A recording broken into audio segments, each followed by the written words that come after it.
First class. In that outfit? I don't think so, Grandpa. That's what the gate agent sneered before ripping a passenger's passport in half right at the boarding line. She even rolled her eyes, called him delusional. In her mind, she was putting an uppity old man in his place. She had no idea she was humiliating a federal inspector and triggering the biggest airline scandal in a decade. This is the story of how 5 minutes of cruelty led to a federal investigation that brought down an entire airline. Anthony Patel adjusted his worn gray sweater as he walked through the bustling corridors of Denver International Airport. At 53, with his salt and pepper hair slightly disheveled and his noticeable pot belly straining against the faded fabric, he looked like any other middle-aged traveler heading home after a long business trip. His scuffed black shoes squeaked softly against the polished floor, and his weathered leather briefcase hung from his shoulder like an old friend. But appearances, as Anthony well knew, could be devastatingly deceiving. For the past 3 weeks, he had been living in cheap motels across Colorado, meticulously documenting security failures at smaller regional airports. His mission, codenamed Operation Groundwork, was designed to identify vulnerabilities in the nation's secondary aviation hubs. As the senior field inspector for the Federal Aviation Administration's Compliance and Safety Division, Anthony specialized in the kind of deep cover work that required him to blend into the background, to become invisible. His rumpled appearance wasn't accidental. The gray sweater with a small coffee stain near the left pocket, the slightly too tight khakis, the tired expression of a man who'd spent too many nights in anonymous hotel rooms. It was all carefully cultivated. People saw what they expected to see. A forgettable middle-aged man, probably in middle management somewhere, definitely not someone who wielded the power to ground fleets and launch criminal investigations. The exhaustion, however, was entirely real. 3 weeks of 18-hour days, of pretending to be confused about security procedures while secretly timing response protocols, of enduring condescending explanations from TSA agents who had no idea they were being evaluated by one of the most experienced investigators in federal aviation. Anthony was ready to go home to his quiet apartment in Arlington, Virginia, ready to file his reports and move on to the next assignment. All that stood between him and his own bed was United Flight 447 to Reagan National, a routine 3-hour journey that should have been as unremarkable as his appearance. Gate A18 was a study in controlled chaos. Families wrestled with oversized carry-ons, business travelers typed furiously on laptops, balanced precariously on their knees, and a handful of uniformed military personnel sat quietly in a corner, their presence a reminder of the serious business of air travel.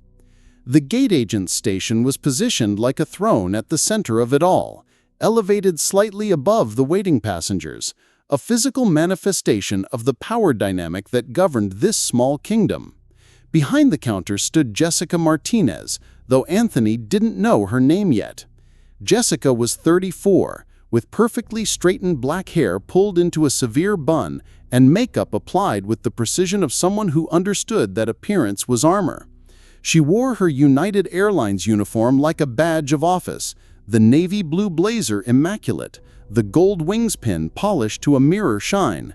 She had been the lead gate agent at A18 for 6 years, long enough to develop what she considered a sixth sense for troublemakers. And as Anthony approached the boarding area, Jessica's internal alarm system was already sounding. She watched him navigate through the crowd, noting the way other passengers' eyes seemed to slide past him, the way he didn't command attention or respect. In Jessica's world, first-class passengers had a certain bearing, a confidence that came with success and status. They wore expensive suits, or at least clean, well-fitted clothes. They carried themselves with the assurance of people who were accustomed to being catered to. This man, shuffling toward her gate in his grocery store sweater and carrying what looked like a briefcase from the 1990s, didn't fit the profile. And in Jessica's experience, people who didn't fit the profile were usually trying to get something they didn't deserve. The boarding announcement crackled to life, cutting through the ambient noise of the gate area. Ladies and gentlemen, we're now ready to begin boarding United Flight 447 to Washington Reagan National. We'll start with our first-class passengers and United Premier members. Anthony joined the short line of first-class passengers, his movements unhurried and deliberate. He pulled out his phone to check his boarding pass one more time, a simple gesture that he'd performed thousands of times in his career. The QR code glowed softly on the screen, clearly marked with his seat assignment, 2A. When his turn came, he stepped forward and held out his phone toward the scanner. Jessica's eyes immediately locked on the first-class designation, then traveled up to take in Anthony's appearance. Her expression shifted almost imperceptibly, a micro-expression of disbelief, followed quickly by suspicion. "Excuse me, sir," she said, her voice carrying just enough volume to draw attention from the passengers behind him. "Can I see your identification, please?" Anthony reached into his jacket and withdrew his passport, the same dark blue document that had carried him across the world in his decades of government service. The cover was slightly worn, but well maintained, the gold eagle emblem still clearly visible. He handed it to Jessica with the same calm demeanor he'd maintained throughout his weeks of undercover work. Jessica took the passport and opened it, immediately focusing on the photo page. The image showed Anthony as he had appeared 5 years ago, perhaps 15 pounds lighter, his hair more brown than gray, but unmistakably the same person. She held the document up to the light, angling it this and that, her expression growing more skeptical by the second. "This photo doesn't really look like you," she said, loud enough for the growing line behind Anthony to hear clearly. "You look quite different now, older, heavier." Anthony remained calm, his voice steady and pleasant. "Well, it's been a few years since it was taken, but it's definitely me. The document is valid." Jessica's lips tightened into a thin line. In her mind, she was connecting dots that weren't actually there. The cheap clothes, the worn briefcase, the first-class ticket, and now a passport photo that she decided looked suspiciously unlike the man standing before her. It was exactly the kind of fraud she'd been trained to watch for, the kind of catch that would earn her recognition from her supervisors. "Sir," she announced, her voice now carrying the full authority of her position, "I'm going to need you to step aside. I have concerns about the authenticity of this document." The words hung in the air like an accusation. The passengers behind Anthony shifted uncomfortably, some craning their necks to get a better look at the developing drama. A few pulled out their phones, the instinctive modern response to witnessing potential conflict. Anthony felt a familiar chill run down his spine. He'd seen this scenario play out before, had investigated complaints about it, had written reports about the dangerous intersection of prejudice and security theater. But experiencing it firsthand was different. The humiliation was real, the sting of being judged and found wanting based on nothing more than his appearance. "Ma'am," he said, his voice still controlled, but with an edge that hadn't been there before. "I can assure you the document is genuine. It was issued by the U.S. State Department. If you have specific concerns about its authenticity, I'd be happy to wait while you verify it through proper channels." Jessica bristled at what she perceived as condescension. This man, this nobody in his thrift store clothes, was telling her how to do her job. She had been handling difficult passengers for years, and she knew how to establish dominance. "I don't need you to tell me how to do my job, sir. And frankly, your attitude is making me even more suspicious. People with legitimate documents don't get defensive when asked simple questions." Anthony took a deep breath, calling on decades of training in de-escalation. He was undercover, after all, and his mission was to observe and document, not to create incidents. But Jessica was making that increasingly difficult. "I'm not being defensive," he replied evenly. "I'm simply asking you to follow your company's verification procedures. If you suspect a document is fraudulent, you have specific protocols to follow. Holding up the line and creating a scene isn't one of them." The mention of protocols seemed to strike a nerve. Jessica's face flushed, and her grip on the passport tightened. She was being shown up by some middle-aged loser in a sweater, and there were people watching, recording, judging her performance. "You know what?" she said, her voice now loud enough to carry across the entire gate area. "I think this is fake. I think you're running some kind of scam here, trying to sneak into first class with a bogus passport." The accusation was like a match thrown into gasoline. The crowd's murmur grew louder, phones were raised higher, and Anthony felt the familiar weight of being the center of unwanted attention. But more than that, he felt the profound injustice of being judged not by his actions or his words, but by his appearance, by assumptions about what kind of person deserved respect and what kind didn't. "Ma'am," Anthony said, his voice now carrying a note of warning that Jessica was too angry to recognize, "you are making serious accusations without any evidence. I'm asking you one more time to either verify the document through proper channels or allow me to board the aircraft." But Jessica was beyond reason now, caught up in the momentum of her own righteousness. She held the passport up for everyone to see, as if it were evidence in a trial. "Look at this," she announced to the crowd. "Look at this man trying to pass himself off as someone he's not. Fake passport, fake ticket, probably fake credit cards too. I've seen it all before." And then, in a moment that would haunt her for the rest of her life, Jessica Martinez made a decision that transformed her from a power-tripping gate agent into a federal criminal. With a sharp, deliberate motion, she gripped the passport with both hands and tore it cleanly in half. The sound was surprisingly loud in the sudden silence that followed. The two halves of the blue document fluttered from her fingers and landed on the counter with a soft whisper that seemed to echo in the stunned quiet of the gate area. For a moment, time seemed suspended. The crowd stared in shock, phones still recording, capturing every second of what they instinctively knew was something significant, something that would have consequences far beyond this small airport drama. Anthony looked down at the two pieces of his passport, the document that represented not just his identity, but his 30 years of service to his country, now destroyed by a woman who thought she knew better than the federal government itself. When he raised his eyes to meet Jessica's triumphant gaze, she saw something there that made her stomach drop. It wasn't anger, though there was that. It wasn't humiliation, though he felt that too. It was something far more dangerous, absolute crystalline clarity. "You have just committed a federal felony," Anthony said, his voice now carrying an authority that seemed to transform the air around him. "Title 18, Section 1543 of the United States Code, willful destruction of a United States passport.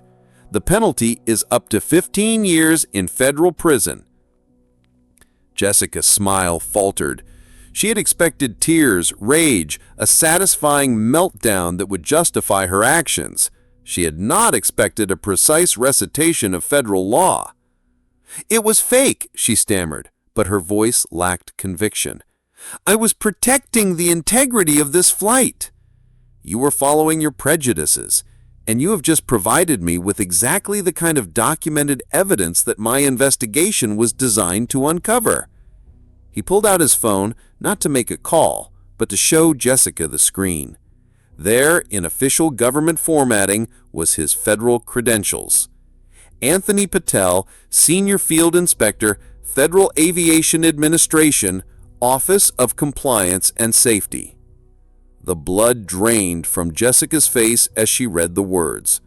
Around them, the crowd's murmur rose to a buzz of excitement and disbelief.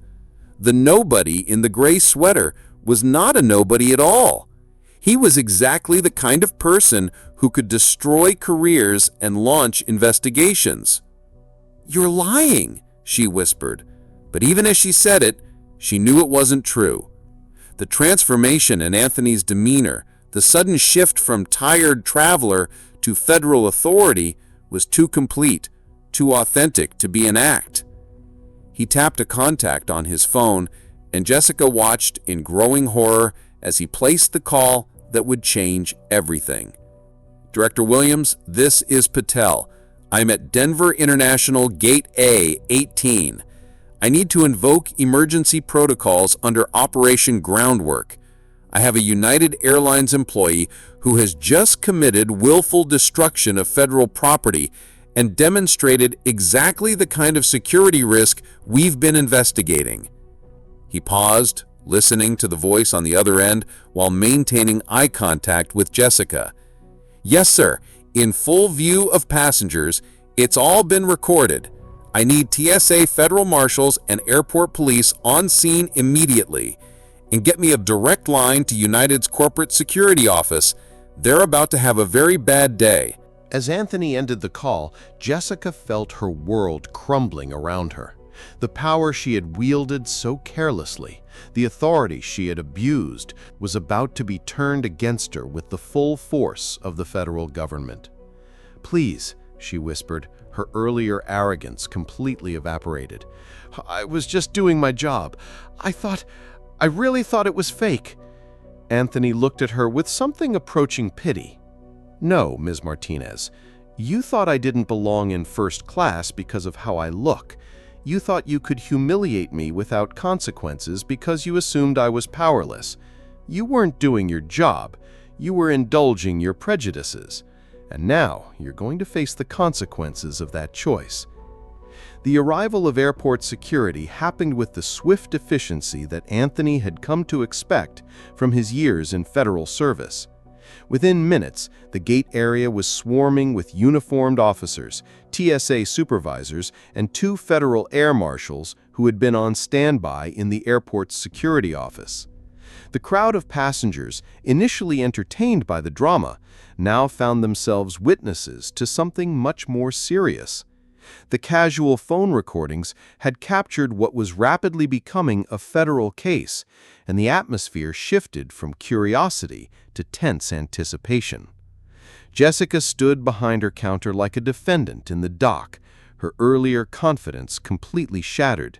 The torn passport still lay on the counter between them, the two halves now carefully photographed and documented as evidence by a federal agent who had appeared as if from nowhere. Agent Sarah Chen, the lead federal air marshal on duty at Denver International, was a compact woman with sharp eyes and an air of quiet competence.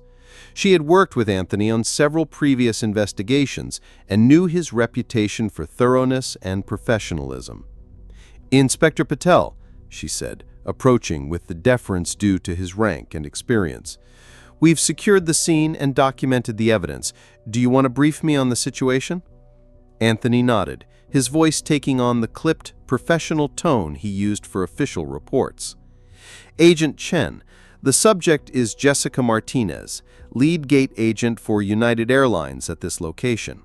At approximately 13:47 hours, she refused to accept my valid United States passport for a domestic flight, made unfounded accusations of fraud, and then deliberately destroyed the document in full view of approximately 40 witnesses." He gestured toward the pieces of his passport. "The destruction was willful and deliberate, recorded by multiple passengers on their personal devices. Ms. Martinez made no attempt to follow United's verification procedures, made no effort to consult with supervisors, and ignored my repeated requests to follow proper protocol." Agent Chen nodded, making notes in her official pad. "And this occurred during an active federal investigation?" "Operation Groundwork," I affirmed, "a 3-week undercover assessment of security compliance at secondary airports. Ms. Martinez's actions represent exactly the kind of security risk we were investigating. Personnel who substitute personal bias for professional judgment, creating unpredictable variables in airport security." Jessica listened to this exchange with growing horror. She was no longer dealing with an angry passenger she could dismiss or a complaint she could spin to her supervisors.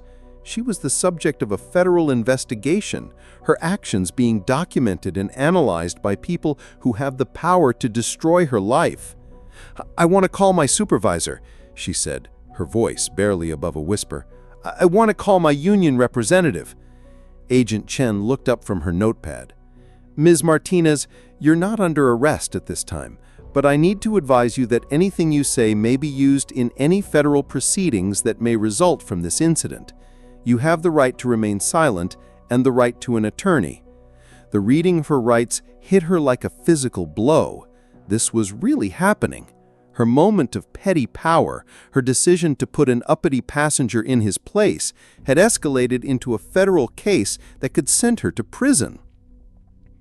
Anthony watched her process the reality of her situation with a mixture of professional satisfaction and human sympathy.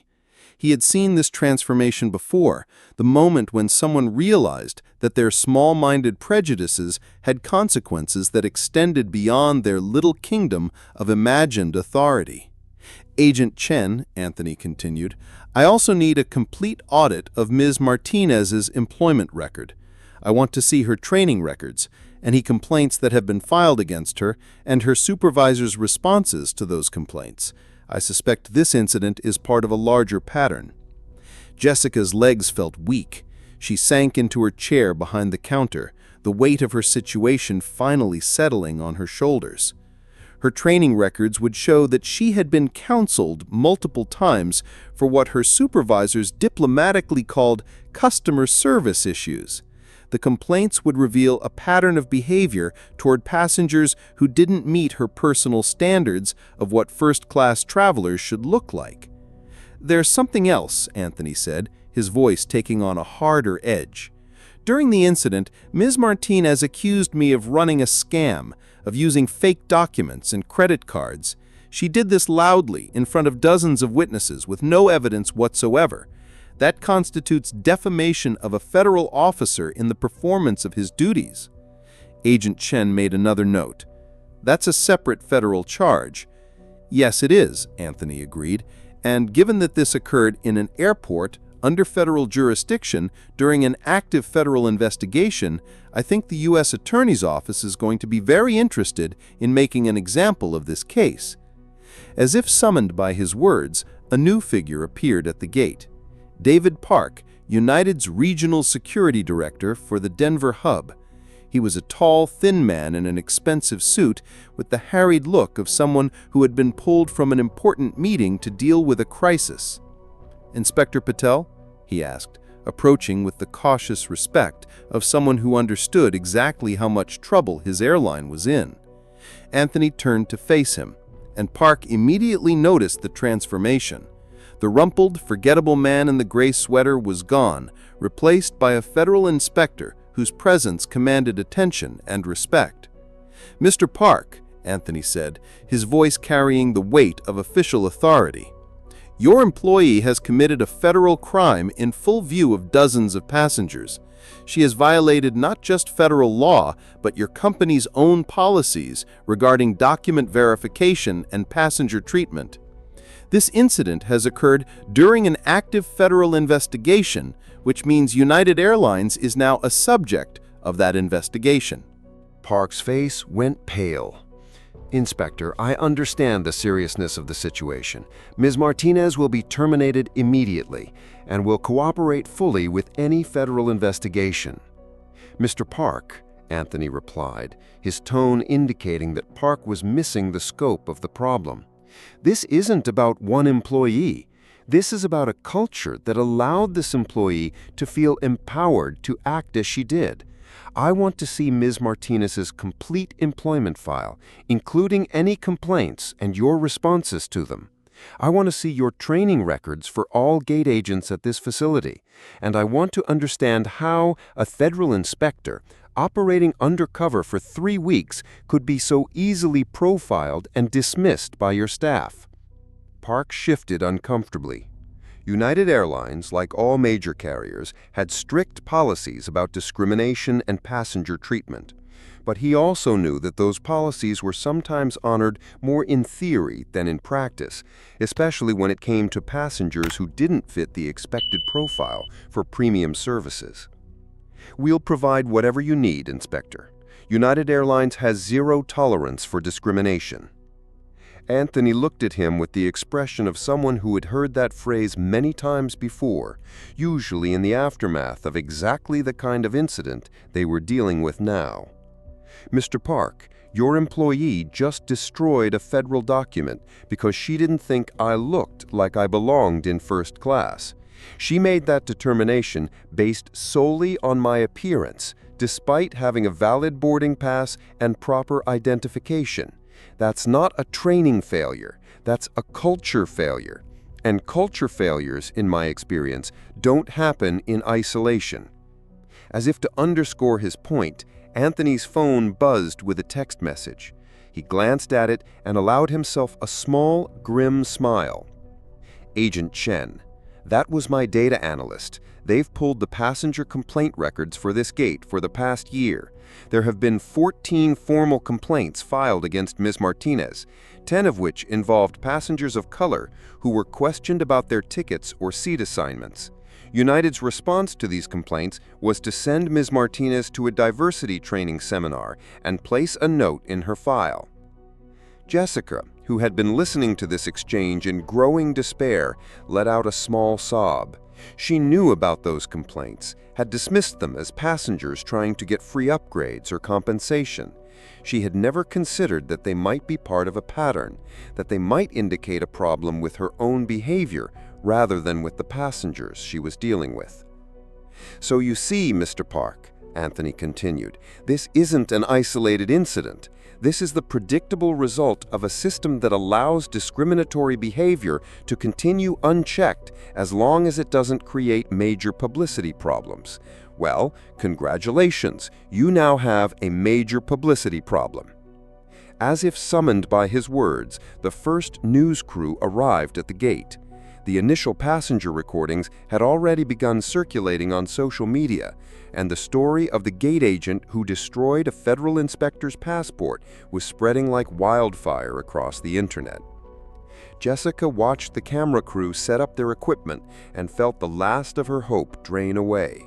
This wasn't just going to ruin her career, it was going to make her a national symbol of airport prejudice, a cautionary tale about the abuse of petty authority. Anthony turned to Agent Chen. "I think we have enough to proceed with formal charges: federal destruction of government property, defamation of a federal officer, and civil rights violations. Ms. Martinez, you're under arrest." As the handcuffs clicked around Jessica's wrists, she looked up at Anthony one last time. The quiet man in the gray sweater, the one she had dismissed as unworthy of first-class treatment, was calmly collecting the pieces of his torn passport while federal agents took control of her entire life. "I'm sorry," she whispered, but the words sounded hollow even to her own ears. Anthony met her eyes with an expression that was neither cruel nor forgiving, just deeply sad. "Ms. Martinez, you're not sorry about what you did. You're sorry about what it's going to cost you. That's the difference between remorse and regret. And that's why this conversation is happening in handcuffs instead of my office." As Jessica was led away by federal agents, Anthony finally allowed himself to feel the full weight of what had just transpired. 3 weeks of careful investigation, of methodical documentation of security failures, and it had all culminated in this one moment of spectacular prejudice. The passengers who had witnessed the incident were being interviewed by Agent Chen, their phone recordings being collected as evidence. The story was already spreading beyond the airport, beyond Denver, becoming a national conversation about prejudice, authority, and consequences. Anthony picked up the 2 halves of his passport and placed them carefully in an evidence bag. That document, which had carried him around the world in service of his country, would now serve one final purpose, as evidence in a federal case that would hopefully prevent other travelers from experiencing the humiliation he had endured. But more than that, It would serve as a reminder that prejudice, no matter how small or petty it might seem, always comes with a price, and sometimes that price is higher than anyone could have imagined.